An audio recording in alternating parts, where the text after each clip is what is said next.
But somewhere along the line, you changed. You stopped being you. You let people stick a finger in your face and tell you you're no good. And when things got hard, you started looking for something to blame, like a big shadow. Let me tell you something you already know. The world ain't all sunshine and rainbows. It's a very mean and nasty place, and I don't care how tough you are, it will beat you to your knees and keep you there permanently if you let it. You, me, or nobody is gonna hit as hard as life. But it ain't about how hard you hit. It's about how hard you can get hit and keep moving forward. How much you can take and keep moving forward. Welcome back inside the booty. And the beast. You said backwards this time. What's the matter at this point? Hello, everybody. Welcome back inside the Are you the booty now? I can be. I got a booty. That's for sure. Another podcast produced by Danielle. Look at this. Look at this. This formality in my life. I'm not used to structure. We literally just got off a call, by the way. He just wings it, and he's good at it, but he wings it. Speaking of winging it, we just got off a call with a retailer that we're launching, and it's an online retailer that's attached to Kroger. I'll let you figure it out. And they mentioned to us that, hey, when we're in, we want you to do this social media highlight thing with our social media team. It's a half hour. It's an interview, but it's a script. And I'm thinking to myself, you gotta be fucking kidding me. Like, I don't script anything. Well, it was really funny because the guy was like, oh, yeah, like, script the questions, and then if you want to go off a little bit, that's fine, but then we'll come back to the question again. And I get having a structure like this. This is a structure, a layout, but it's not telling me where. I mean, we'll see how it goes. I don't know. You should see. It says Ryan says this. Danielle. Yeah. No, this is just, maybe it's my pro wrestling background, but I don't script. I mean, the only thing I script in my life is nothing. So this episode, last episode we talked about New Year's resolution. Well, actually the episode before that, 2 episodes before, we had Heather Jocks on. He did it basically without me last time. I had to. She doesn't want to travel anymore. Apparently doesn't want to. Yeah, well, that's what it is. So we talked about everything around New Year's resolutions and how people succeed, mostly how they fail and why they fail. And so Danny thought it'd be a good idea to talk about nutrition and fitness myths and misconceptions. Now, these are things that we hear every day as influencers in the fitness world, I guess you'd call us, as coaches, as people who are passionate. And I think it's more for the people who don't have any background in the fitness world, nutrition world, come into it very green, I guess, like not knowing much and hearing a lot of rumors and things and assuming that everything they Google is correct. And the funny part, in my mind, when you Google something, you're putting a very specific word search in, and you're going to find an article that's going to support anything and everything that you search. For the most part, yeah. I mean, absolutely right. I mean, It's like best food for weight loss, best food for bulking. Is brown rice or white rice good for you? What kind of chicken should I have, et cetera? And then obviously, like, we get a lot too. It's like, should I be doing more reps, less reps? How should I be structuring my workout to lose, gain weight? All these different things. And honestly, here it is.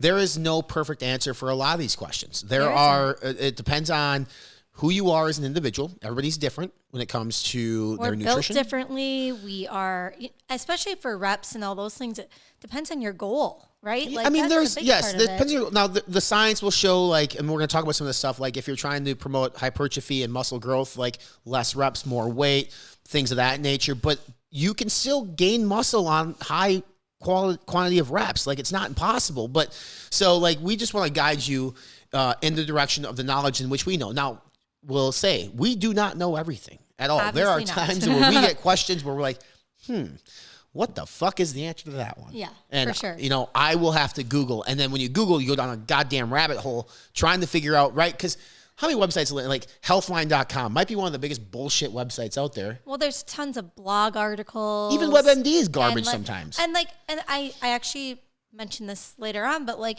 there are even medical like programs that make diet plans that literally put you at like insane low amounts of calories. And they have their medical name behind it. So people assume, oh, this is a healthy way of doing it. So it's just interesting. Like, you don't know what a real great credible source is sometimes. And it's very confusing when you first come to wanting to be healthy and fit and you try to do it by yourself. And there is so much misinformation out there. Ton of misinformation, but at the same time, some of that information is information that people truly believe, right? So for a while, for example, like let's talk, I mean, before we get into the structure of the show, is like intermittent fasting. Like for a long time, people thought intermittent fasting fasting was like the best way to lose weight, and that people did studies. Now, anytime that you structure a study, you can structure a study in a way in which you want it to promote your hypothesis to become true.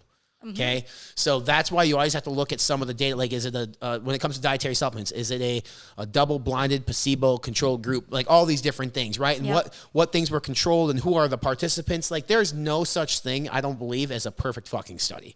Every study has a flaw. Nope. You can't possibly account for every single variable. Well, that's why they do like the clinical study reviews, right? So you basically pile up. Yeah, meta-analysis of a bunch of different things, exactly. right? You pile up a bunch of different studies to hopefully find a common, result. Yeah, exactly. So we're going to do our best to share with you the wisdom and information that we know. And some of it, you may not agree with, and that's fine. These aren't 100% facts. These are like our opinions, and these are what we've picked up over the years through research, through living it, doing it. It's what we do. So with that being said, cheap plug, when you listen to this, January 30th, I'm dating the podcast, Chocolate Dirt Cake Fit Butters launches our first flavor of 2023, and here we go. Continuing our monthly launches. This will most likely not be a thing that continues every month into the future, but we're doing what we can. Keep it rolling while the flavor's we can. Bomb, by the way. Oh like, my the gosh. more and more I have it, I'm like, yeah, this is really good. I was like so sad when the salted chocolate truffle went This one's away. better than Oh, it's way better. I had them actually side by side today, and I was like, wow, I can officially say I'm not going to miss the salted truffle that much if we have the chocolate dirt cake instead. Yeah, chocolate dirt cake's bomb, and it's our amazing. protein, and we own it, which is great. We can always get it made. That comes on the 30th. For you fitness informant lovers, we have done a lot of work on our dietary supplement ranking guides. So currently updated, brand new 2023 ranking guides: best pre-workout, best pump powder, best nootropic, and the best energy drink. Taught by Ghost Energy, as I'm drinking here, or did drink. It's empty now. And we're going to continue to update that. More and more information and flows of stuff coming through Fitness Informant. Baby's due in less than 3 weeks, roughly, depending on how you want to calculate the date. Due in 4 weeks, but we're going to take on the 39-week induction if we can. If we can. So. Depends on if dilation. Yeah, picture that, the fun people. stuff. Now, if you're picturing my wife in dilation, slap yourself, wake up, and stop.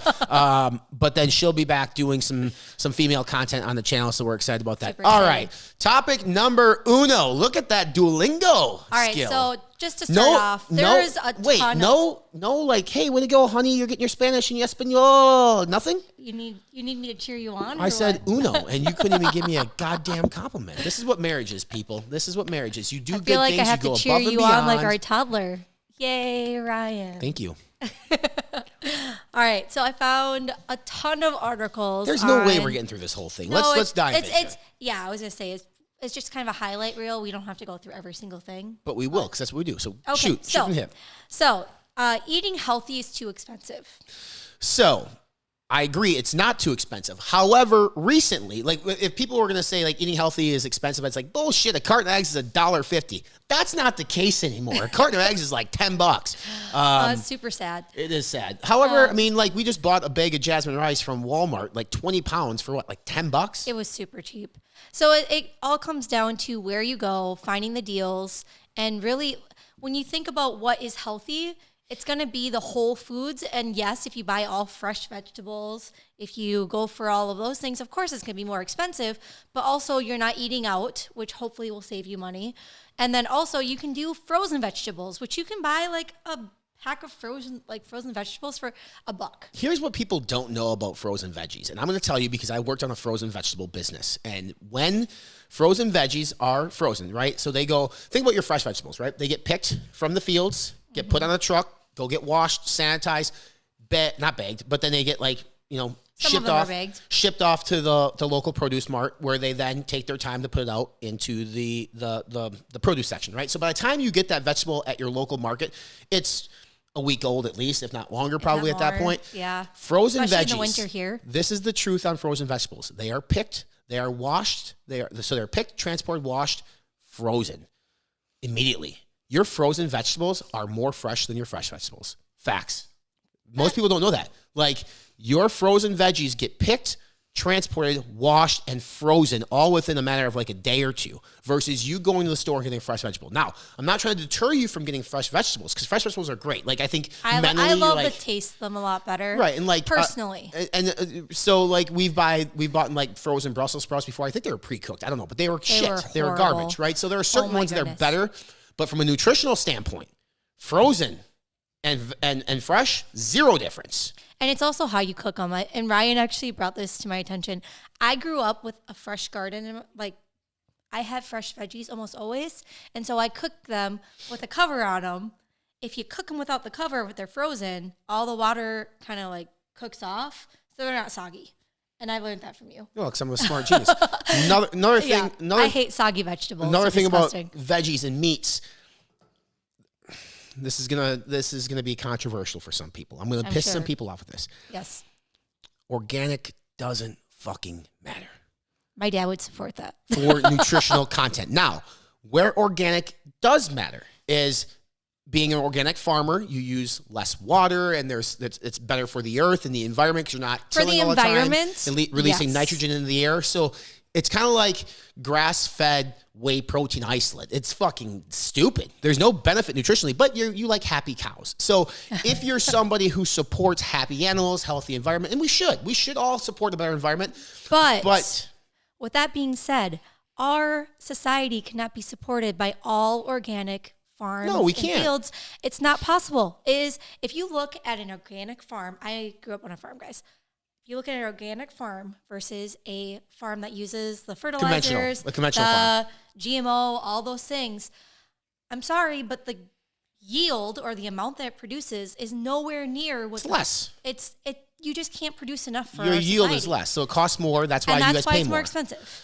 So you're not paying for health benefits, and so like pesticides and fertilizers and stuff. Although I don't necessarily support the use of that, and like I'm not the biggest fan of GMOs, but at the same time I understand they're fucking necessary to feed 7.2 billion people on the planet. Exactly. Like that's a thing. So then the next thing is like free range, pasture fed, things of that nature. Now I will say this: like diet can change sometimes the taste of food. So you think about some of the eggs that you get. Some have a deeper, richer orange yolk.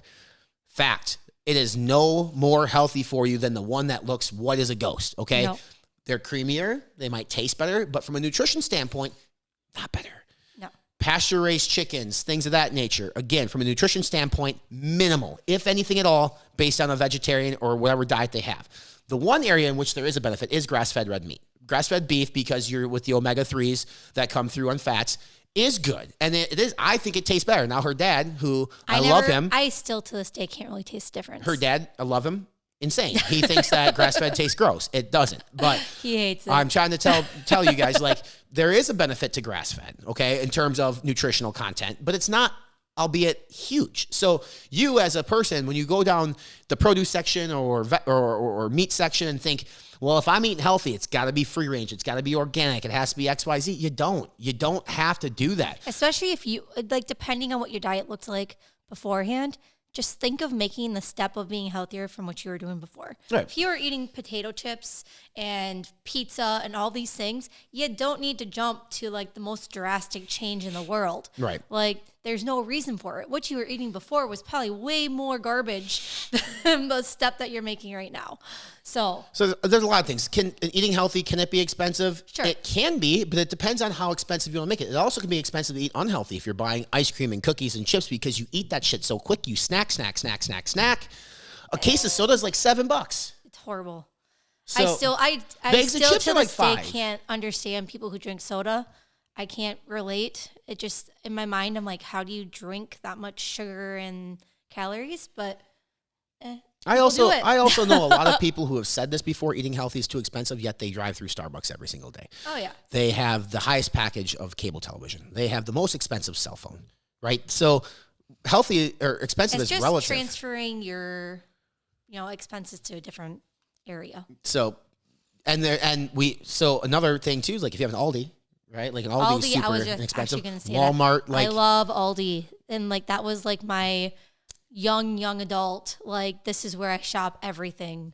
When I first moved, we got like I remember last time we went, we had a whole cart full of groceries for like $125. It was and so that cheap. Same cart at another retailer would have cost us like at least $200-$300. Yeah, so, easily. Unrefined sugars such as honey, maple syrup, coconut sugar are better than white sugar. Funny story. So we actually did this study at General Mills as well.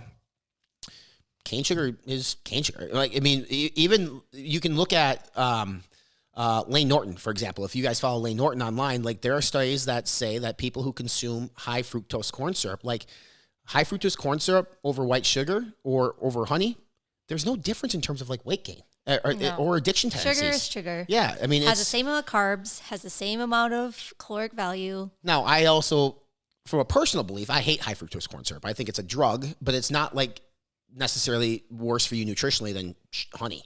Right. Yeah. So that'll be the biggest thing is like, I think a lot of people, like, especially from a marketing perspective, when you create a product, you can say naturally sweetened with honey. Right. And so sugars is a hot topic. It's been a hot topic for years. Low sugar, low sugar, low sugar. And I agree. You should not have a high sugar diet, especially like we have cereal here because we have a daughter and you eat cereal.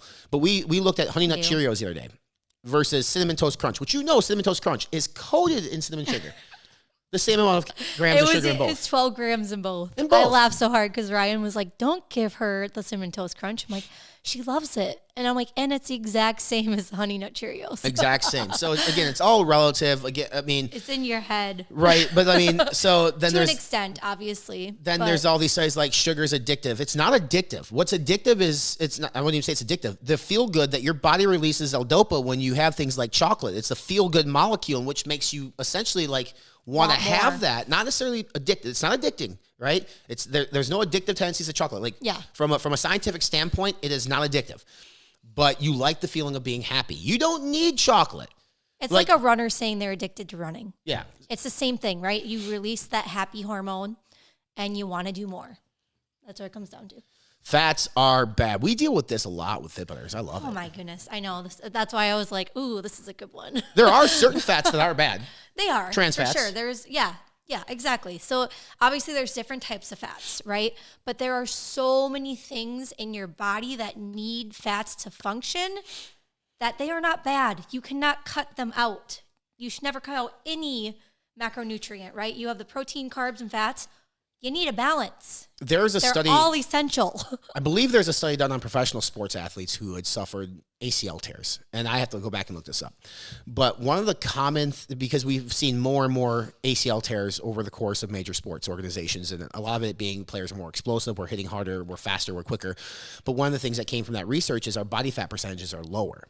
So it's, and now, like, that's not to say, like, you should eat a bunch of fats, because you can eat a bunch of fats and still lose body fat. But they did go on and say, like, what I believe it was athletes on a lower fat diet had a higher tendency of injuring themselves because healthy fats are good for joints, ligaments, things of that nature in the body, right? Mm-hmm. So, but again, then you have to, do you want to get your, where do you want to get your fats from, right? Do you want to get your fats from a whole fucking pizza, or do you want to get your fats from things like nuts and seeds and avocados and avocado oil and avocados and things like that? So your body does metabolize fats differently. It does. So like fats from French fries versus fats from an avocado, you will metabolize it differently. There's a heat index in terms of how much your body will heat up to burn that, which is a good thing when your body raises in temperature because you can burn more fat and calories along those lines.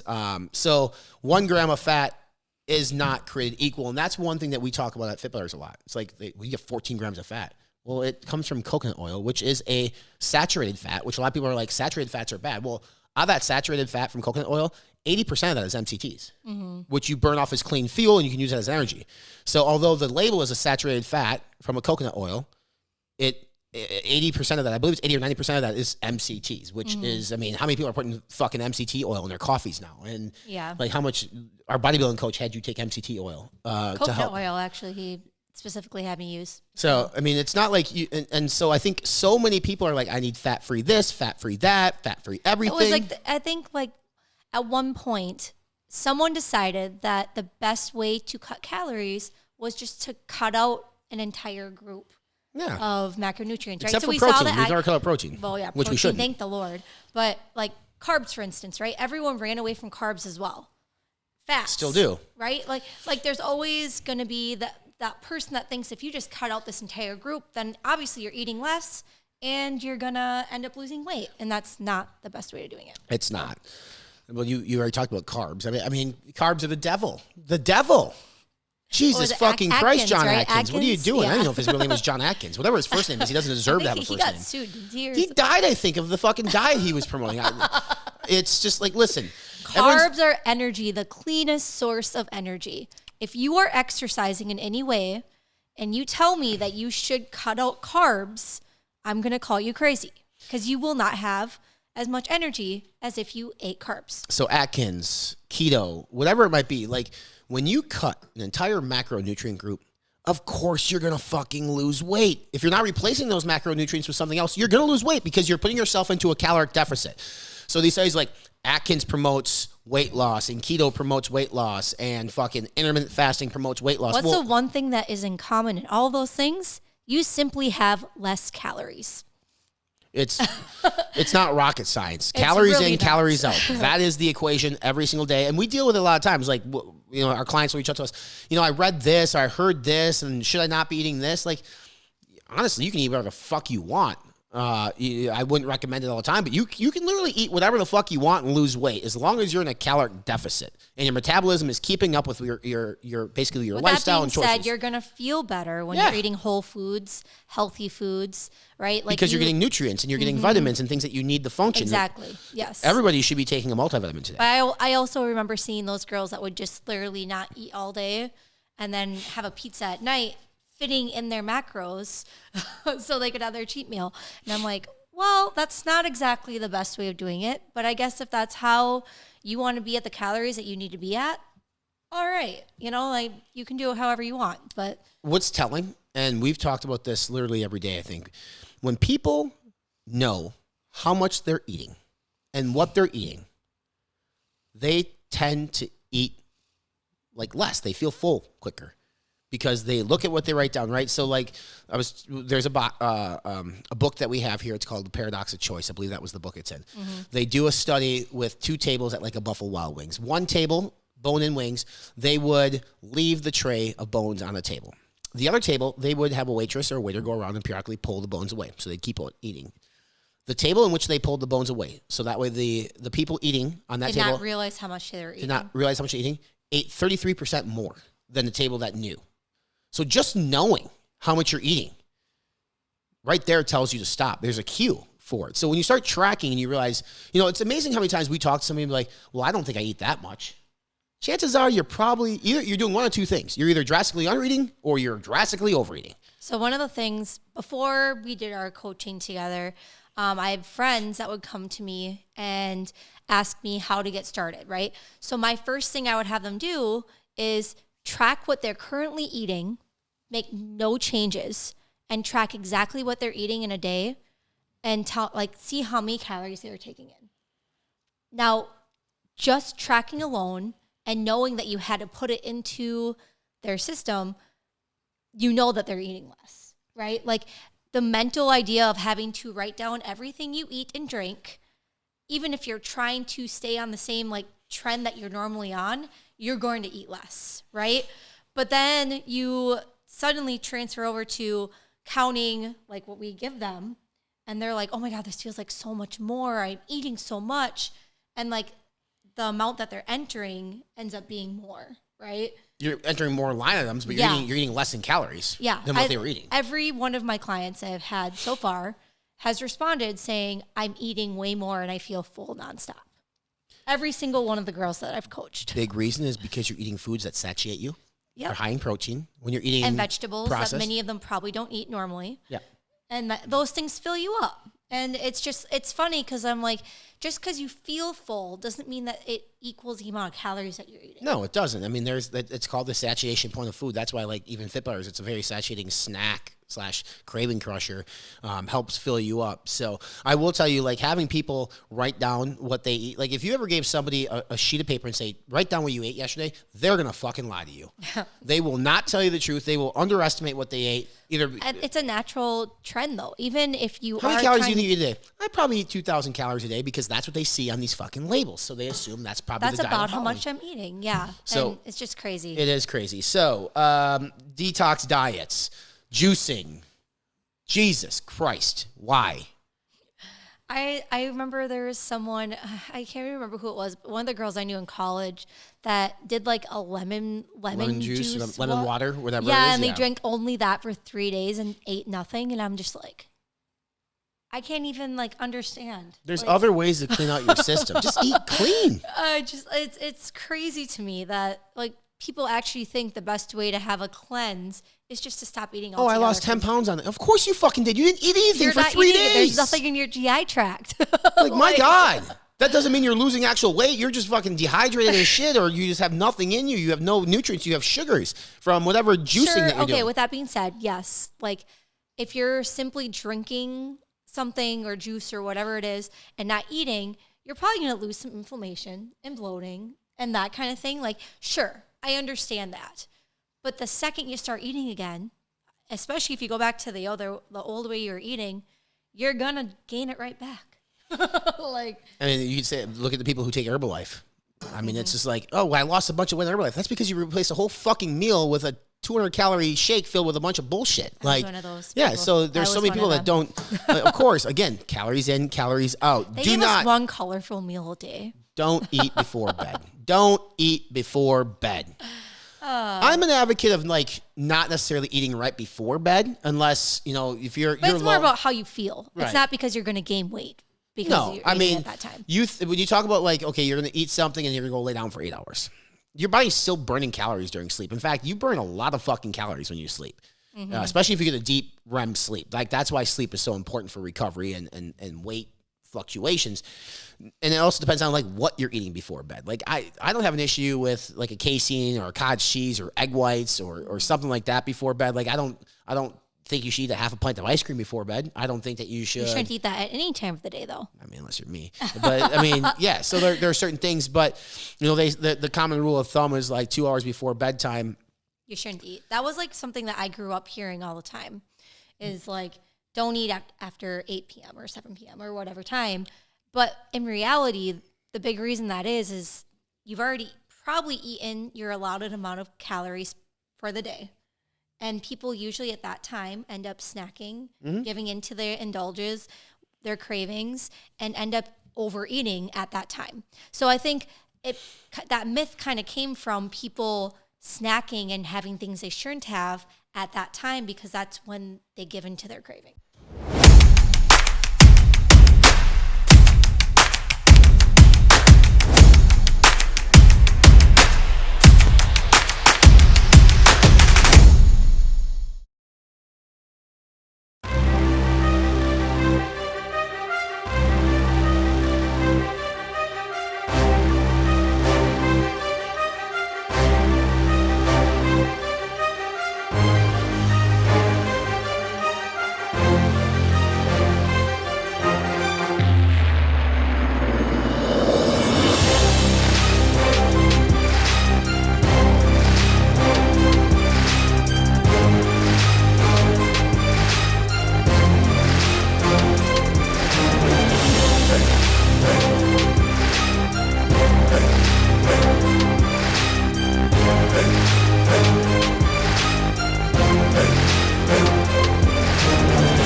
For the last 2 decades, we have been the best kept secret of the supplement industry.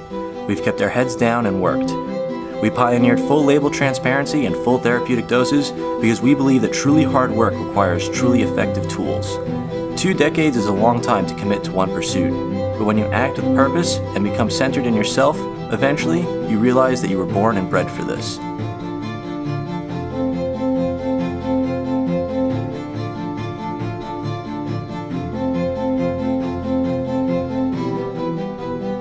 The things you once thought impossible, you now do every day. We don't like the easy way, it just doesn't feel right. We'll take the long, hard road over a shortcut any day. It takes longer, sure, but in the end, you know you earned it. And with the right team behind you, pushing yourself further than you've ever been would be just another afternoon doing what you love most. Adding my product is going to help you get to where you want to be. 5%ers is 5% of the people in the world that are willing to do whatever it takes to reach their goals. Come on, Bob, go on. we're talking about business, success, education, willing to do whatever it takes. Whatever it takes. Whatever it takes. Whatever it takes. Cage was born of a need for premium, health-focused products that actually work. We help you lift heavier, run faster, live healthier, and achieve your potential. You deserve to trust a company that doesn't cut corners, one that sources the highest quality ingredients. Welcome to Caged. Certain foods can burn fat. I True think or everyone's false? heard those things. I will say this. There is some slight truth to it. There's a particular ingredient called Capsamax, which is capsaicin, okay? It comes from basically a red pepper. It can literally help you burn calories. Like, there's research behind this. Again, capsaicin comes from red pepper. It's a hot fucking red pepper. Is it the same as the cayenne pepper? Yes. Yep. Okay. Yeah. It's like That's it's like a cayenne pepper. But research has shown on capsaicin that by taking it, your body can burn the same amount of calories more so that you would have done by running a half mile. Interesting. So there are certain foods. Now, why is that? Anytime that you eat something spicy or hot, it does increase the thermogenesis of the body, which potentially could lead to, in theory, burning and melting fat. Like, that's the concept behind it. Now, don't go and buy a thing of cayenne pepper and fucking drink it all the time. Like, there are people who do apple cider vinegar, cayenne pepper as a shot daily, you know, and there's some stuff behind it, but again, it's not like a magic pill. You can't eat McDonald's all day, every day, take cayenne pepper and expect not to gain fucking weight. Yeah, for sure. If you're on a healthy, restrictive diet that, you know, you're following a macronutrient plan by supplementing with something like capsaicin or potentially eating certain foods, it could help potentially burn more fat. With that being said, the vast majority, no. Yeah, no. I was one of those people, I remember during my prep, that definitely did the apple cider vinegar. So I can't really. Apple cider go vinegar against does that. not help you potentially burn more fat, but it does help with glucose metabolism. It can help with those with prediabetes. So there are some good benefits to it. But again, it's not weight loss per se. It's going to mean, one could say, well, if you metabolize glucose better, therefore you're limiting fat stores, therefore you're limiting weight gain. When limiting weight gain, you're not burning fat. You're potentially, again, limiting weight gain. Still think that's a bit of a stretch, but some of the research shows, like especially those with prediabetes, could benefit from it if it runs in the family. You know, but it's just like anything, like right, with apple cider vinegar pills, CLA, all these different ingredients that say most of this shit's fucking garbage. Hell, most of the fat burners on the market, I wouldn't say they're garbage formulations. They're just not going to fucking do what you want to do. You're spending 40, 50, 60 bucks. I think the only benefit, and I think I took the one from Ambrosia. What was that one called again? They have the one that has all this the lease and stuff from Africa, which limits your appetite. yeah, Ember. I was going to say the only benefit, I actually did notice the like appetite being decreased. Well, I Like, mean, anytime that's the one nice thing that I like taking that. Stimulants decrease appetite. If you think about like, you know, if you drink energy drinks or caffeine and stuff, stimulants are going to help limit and shrink the appetite, so you're not eating. I would say look at video gamers. All I do is drink Mountain Dew, but again, Mountain Dew's got much calories in it. But so there is something to be said about the substance behind stimulants limiting. So that's why you find a bunch of stimulants in fat burners for one, because it stimulates your central nervous system, which could potentially increase metabolism. Yada yada yada. But again, we're talking about foods, not necessarily dietary supplements. So for basically like, if you walk into a place and says this food, you eat it, it's going to help you burn fat. Bullshit. That's why we say about fit butters and coconut oil is saying it burns cleaner. It's a cleaner fat source. You're not going to necessarily burn more fat. You're going to curb your sweet tooth. So you're not eating the shit that you shouldn't be eating. That's how we discuss that. Yes. Salt. I love the conversation about salt. Love it. I actually put a tablespoon, not a tablespoon. I put a full gram or two sometimes in my pre-workout. But I also don't eat a lot of salt in my diet. I was just going to say, so what this one says is the salt shaker is the issue on too much sodium, right? So when I worked on the cardiac floor, we actually had patients who had to limit their sodium because of their heart failure, right? That's a known thing. With that being said, they always said, just take the salt shaker off of your table. Okay, yes, you're going to add some salt from that little shaker on your table, but the number one thing they said that's going to help with decreasing your sodium is stop eating the high processed foods. Stop buying the canned vegetables, the canned whatever, the, instant bags of pasta and rice and all those things, because those are way higher in sodium than you're going to see from a salt shaker that you add. So I just saw that one and thought that was interesting. Here, think about other sports, right? I mean, we as a country and as people, if you're outside this country, what we typically watch and view on TV is football, basketball, soccer. Not necessarily seeing people take salt packets, but think of cycling and think of running and all these endurance but they're sports. also sweating a lot more, and You mean to tell me that a soccer player, a hockey player, these guys sweat a shit ton, and they're not necessarily putting salts in their body. Now, with that being said, there is things like sodium chloride and potassium citrate and things of the, not sodium chloride, but like sodium citrate, potassium citrate, I think it is, your electrolytes that have sodium in it. So you are replenishing sodium that way, but sodium is key and you need it. Now, there is a such thing as too much sodium for sure, especially if you're an obese individual. Yes. If you are obese, and Danny knows this from being in the hospital, they got put probably on a limitation on the amount of sodium that they could have because maybe they're trying to get water retention down for certain surgeries or whatever it might be, but like, most of the time it's because of your heart, and because with congestive heart failure, most of the time people have to watch their water weight retention. So that's where it mainly comes down to is water retention with heart failure. Yeah, and so that's where sodium is bad, right? And most people who are overweight end up having heart problems because that kind of what is the ultimate outcome of being obese. So low fat, fat free. We kind of talked about yes, this. we already hit that one. But so the mental aspect of that, we didn't really talk about this, is like eating a fat free, whatever it might be. Then you justify potentially eating something else that has high in fats because I ate fat free this, and then at the end of the day, when you combine the fat free item with the 4-fat item, you're actually eating more calories than you would have been if you just ate the 4-fat item to begin with. Mm-hmm. So there's not. Another thing they said they were talking about is when you take a fat completely out of a product, usually it's replaced with something else like sodium or sugar. So because of that lack of taste, taking out all that fat, it's replaced with something else. So ultimately, the product really isn't that much better. No, and like I said, there are good fats, there are bad fats. You just need to know what fats you should be striving for and where you get them from. There's plenty of food items that have fats that, like for instance, egg yolk. Like, give it to me. It used to be like such a big concern for cholesterol.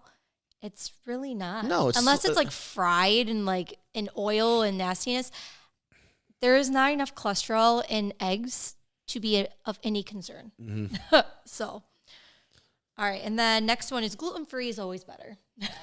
It's not always better, but it can be better. So if you have celiac, for sure, I was just going to say, it is made for those who are literally intolerant, right? So there are people with celiac that when they eat them, their GI tract literally becomes inflamed and people end up getting like bleeding, sores, all those things. So yes, it is essential for people who need it.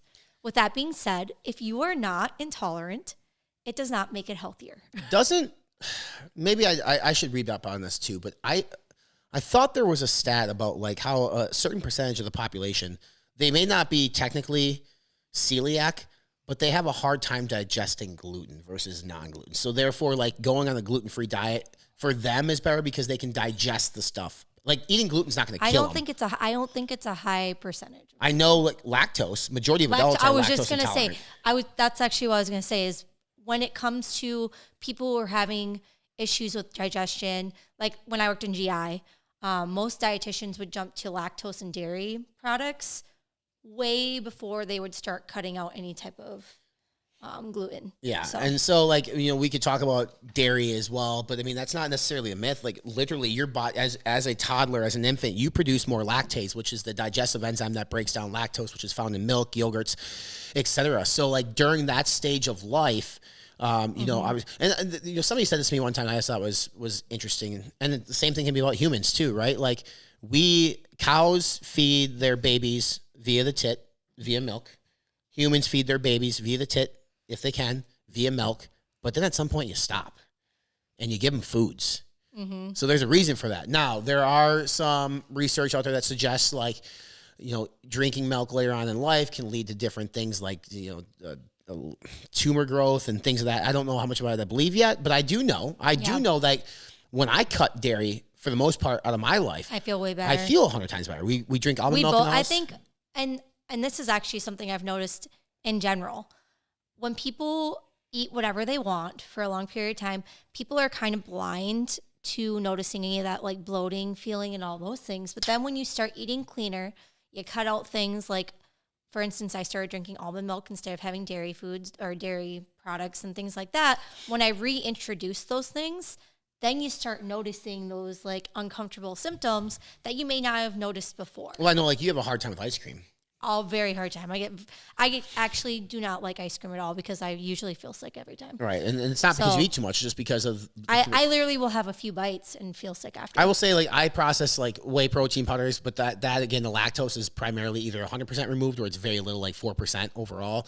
But I do notice that when I take vegan protein powders, I feel better. I digest them better. So we just refrain from having dairy in the house. Like we have a little bit of cheese. We don't do sour cream. We do Greek yogurt, which is dairy, but we don't do a lot of it. For some reason, yogurt doesn't bother me. There's some probiotics in those things too, but still, at the end of the day, you're not consuming as much Greek yogurt in one setting as you would be a glass of milk. Yep. You know, for like a bowl of cereal, or even like me, I eat a whole fucking pint of ice cream because I'm a fat fuck. So and you don't seem to have any symptoms from no, it. but all right, let's roll into. I think what we'll do is we'll end the podcast with extreme diets, and then we'll save another podcast for Fitness Myths because we are talking a lot about, and I think that they both deserve their own show. They do. To be clearly honest. So, sure. Extreme diets. Now, this isn't on here, but I'm going to give you, and maybe it is on here, but I don't see it, the most extreme diet that people seemingly think is the best diet for losing weight, and that is stop eating and doing more cardio. That is definitely the most extreme. Yes. I think and this is just what comes to mind every single time, and it seems to be the number that people just throw out there is like women, when they come to me saying that they were trying to be healthy or trying to eat better, for some reason they think they have to be at like 1,000 to like 1,200 calories per day.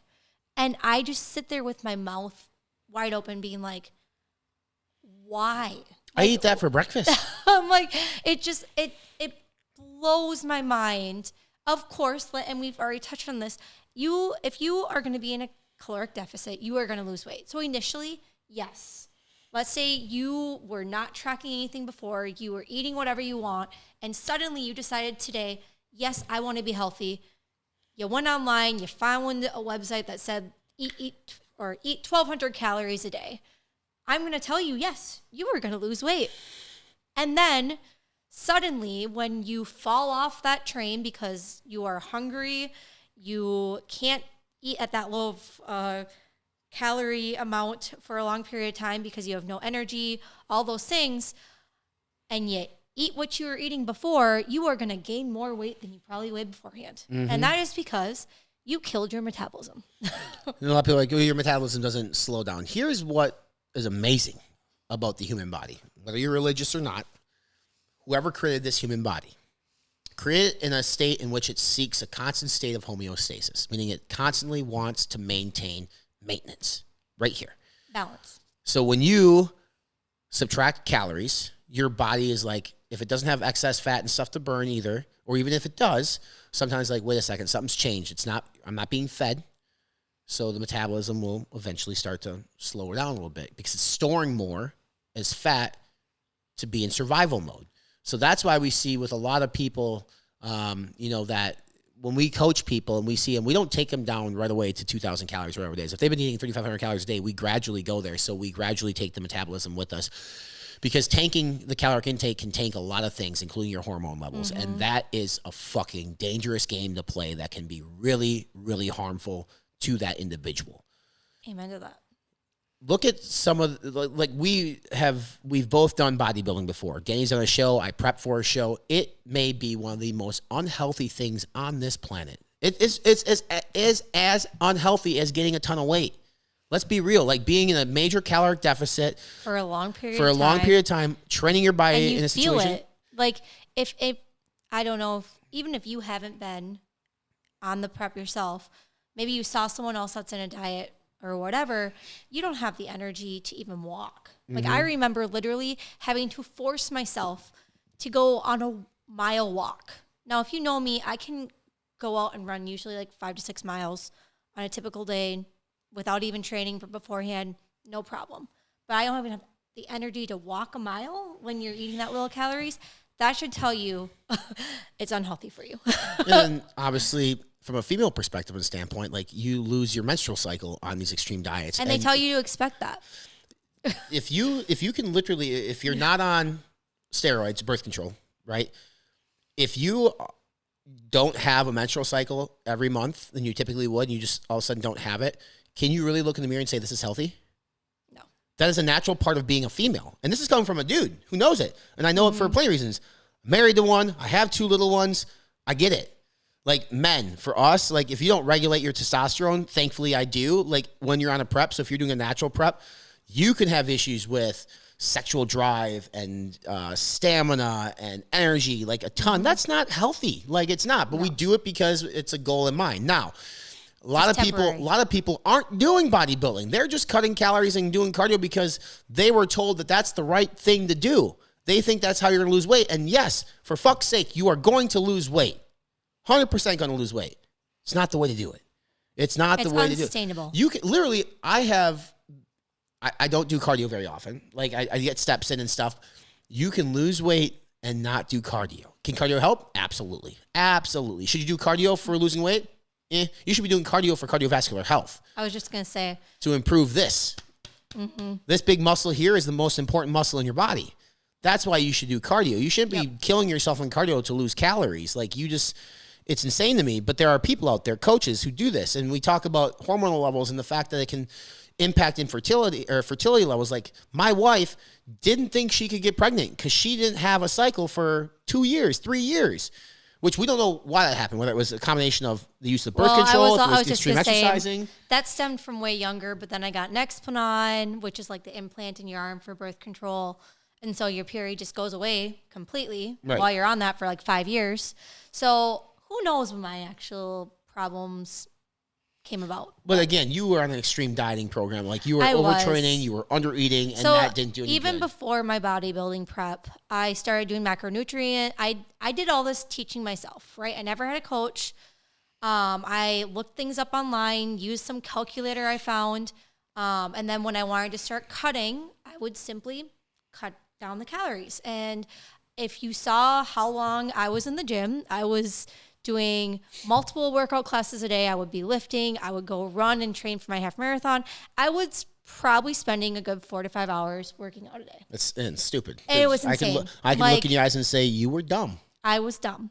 And we're going to talk about that in the next part, like part 2 of this episode about like fitness myths. I'm sure you have it in here. And if not, we're going to talk about having to like, I got to be in the gym for like better. 2 hours. So, yes. But honest, so wrapping things up, understand like nutrition isn't complex, people.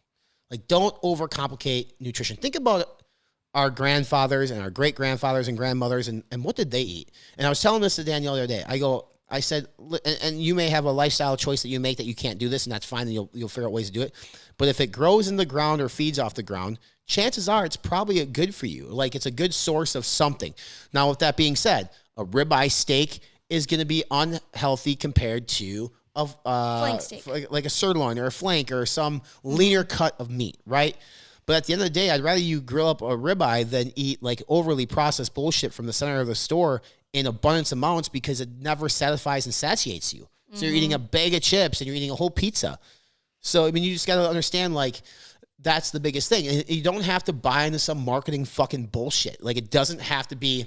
You don't have to go buy a bunch of supplements and do all these things to lose weight. It simply comes down to tracking your calories, not eating too little, and not eating too much. Yeah.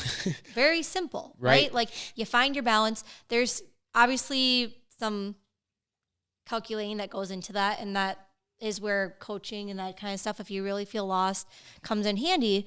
But you can also find those things online yourself. You know, the big thing with coaching is just the accountability part, right? And that's where people education, really struggle. I think, right? Like, so, I mean, if you struggle with this, find yourself a coach. We're available. Like, literally, one of my clients texted me the other day and said, asking about, L-carnitine and different fat burners. And I literally said back to him, and I can make money on recommending these supplements, right? Fitness Informant, we have coupon codes. We get commissions based on that. I said the best fat burner is following your fucking plan. Like, follow your plan. eat good, nutritious foods. That's your best fat burner. We are Amen. way too early in the process to be worrying about dietary supplements or introducing them. In fact, we'll probably never introduce them because you don't need them. No. So, but yeah, I think that's the big thing is like people just feel lost and they think that they can eat healthy foods and not count and it will help them lose weight. Like I have a lot of people who just are like, is this healthy? And I'm like, well, sure, but you have to count the calories to make sure you're not eating too much or too little of it. Like, so it comes down to, like you said, calories in, calories out. Calories in, calories out. If you like this episode, hit that subscribe button, write us a review. It helps out the algorithm. We will come back with fitness myths next. And that'll be things within the gym, and there's a lot of them. A lot of them, just like nutrition. So this is for all dietary supplement information and news, fitnessinformer.com. Our brand is FitButters. You can buy 2, get 1 free right now on chocolate peanut butter cup and banana maple only. Chocolate dirt cake comes out on the 30th.